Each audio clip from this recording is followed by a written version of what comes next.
Chapter 7, Honors and Marriage. As good as he was on the field, Roberto was still facing racism off it. At this time in America, the question of civil rights, equal rights for people of all races, was a major issue. He was not afraid to speak about his feelings. During spring training before the 1961 season, he and other black teammates still lived apart from white players. Roberto said, "In a way, it was like being in prison.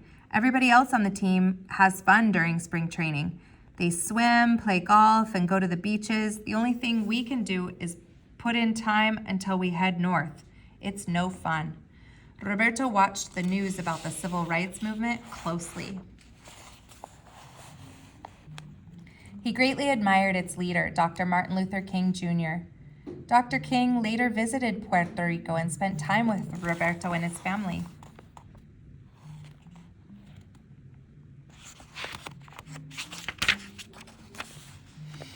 But Roberto soon turned his focus back to the ball field. In 1961, Roberto was the top hitter in the National League.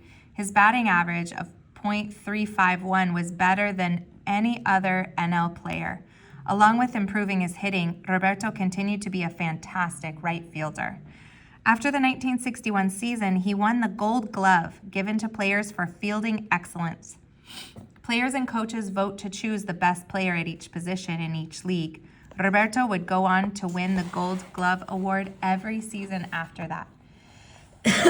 His career total of 12 Gold Gloves is still tied for the most all-time among outfielders, with Willie Mays, his former teammate, on the Crabbers.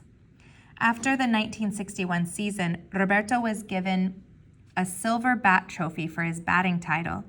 When he returned home later to Puerto Rico, he said, "In the name of my family, in the name of Puerto Rico, and in the name of all the players who didn't have a chance to play for Puerto Rico in the big leagues, I thank you."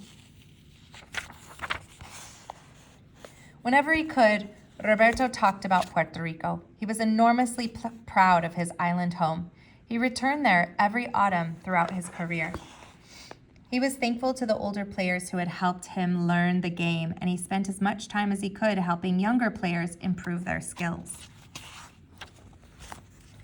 In early 1964, while in Puerto Rico, Roberto met a young woman named Vera Zabala at a drugstore and quickly fell in love. He pursued her with the same passion that he showed on the baseball field.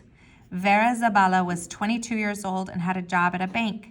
When Roberto introduced himself, he was polite, but that was all.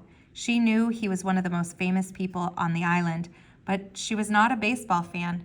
Over the next several months, Roberto asked her out again and again. He visited her at the bank and sent her letters. Eventually, Roberto won her over. She agreed to date him, but only after getting permission from her parents. On the day of their first date, Roberto picked her up at the bank. Vera's coworkers were so excited to see the baseball star, they all came out to the street to watch the couple leave.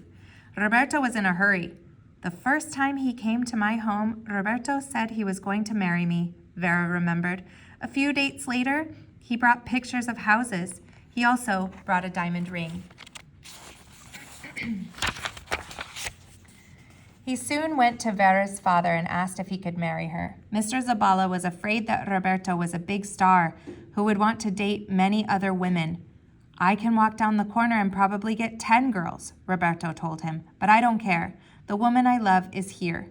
Roberto and Vera were married on November 14, 1964.